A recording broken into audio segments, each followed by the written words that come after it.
Good morning बच्चों।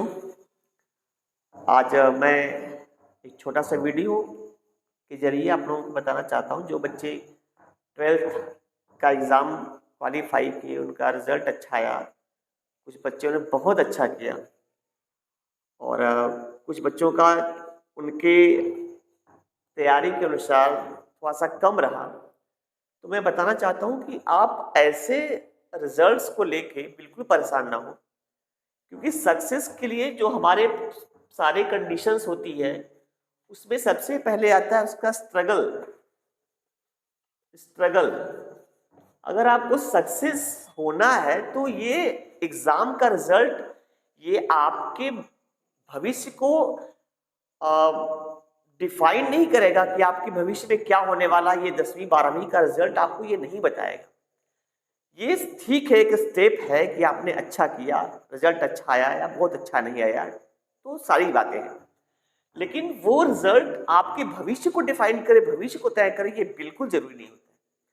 और struggle तो बहुत जरूरी है, ये तो आपके जीवन में आना ही आना है, वो रहेगा ही रहेगा। अगर जीवन से स्ट्रगल को निकाल देंगे, संघर्ष को निकाल देंगे, तो जीवन में कुछ बचेगा ही नहीं। जीवन बिल्कुल बेस्वाद हो जाएगा, बिल्कुल नीरस हो जाएगा। तो स्ट्रगल को अपने जीवन में रखिए। इसको जब तक आप पढ़ाई कर रहे हैं, चाहे वो पढ़ाई के बाद भी हो, चाहे वो पढ़ाई तक ही हो, हमेशा स्ट्रगल आपको करना ही है। स्ट्रगल के बिना तो आप एक कदम नहीं चल सकते। और ये बहुत जरूरी है कि आपकी लाइफ में स्ट्रगल हो, क्योंकि यार जब स्ट्रगल को आप इंजॉय करोगे ना, उसको जब आनंद लोगे, उसका मजा लोगे, फिर समझना कि लाइफ कितनी जबरदस्त हो जाएगी। क्योंकि भागना तो कोई विकल्प ही नहीं है, तुम भाग ही नहीं सकते, तुमको लड़ना पड़ेगा। और लड़ने के लिए जरूरी है कि तुम्हारा आत्मविश्वास, तुम्हारा धैर्य, तुम्हारा साथ दे, तुम्हें उसके साथ रहना पड़ेगा। तो हम तमाम भगवान आए, रामचंद्र जी आए, वो पैदा हुए, उनके जीवन में बहुत सारे संघर्ष। और हम लोग ध्यान से अगर पढ़े, उनको देखें, तो लगेगा कि यार मेरा तो उनके सामने कुछ भी नहीं था। भगवान कृष्ण, उनका जन्म जेल में हुआ। दुश्मन कौन? खुद का सगा मामा। तो ये सारी चीजें बताती है कि आपको शुरू से ही जीवन में कभी भी किसी भी स्टेज पे आपको समस्याएं आनी है, समस्या रहेगी, लेकिन बचना कैसे, उससे निकलना कैसे है, ये बहुत इंपॉर्टेंट है।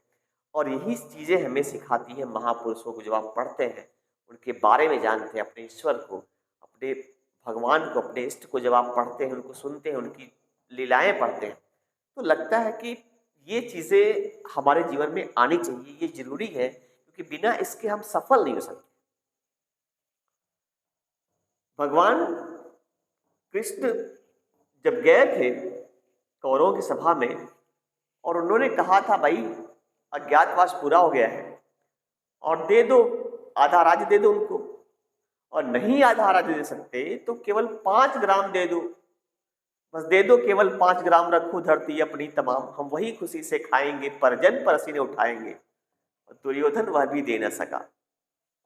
दुर्योधन वह भी दे न सका, आशीष समाज के ले न सका, उल्टे हरि को बांधने चला, जो था असाध्य साधने चला।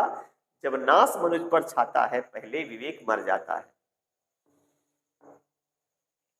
तो यही स्थिति है कि भगवान समझा रहे हैं, वो चैतन्य, वो परम अवस्था, लेकिन उनकी भी कोई नहीं सुन रहा। ये सब चैलेंजेस आते हैं।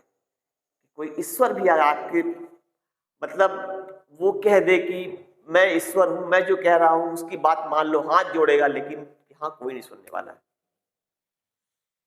तो किसी व्यक्ति के जीवन के संघर्ष को निकाल के उसको रखोगे तो देखोगे उसके जीवन में कुछ बचा ही नहीं, कुछ है ही नहीं।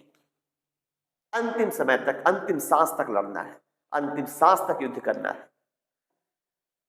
यही जीवन का रस है।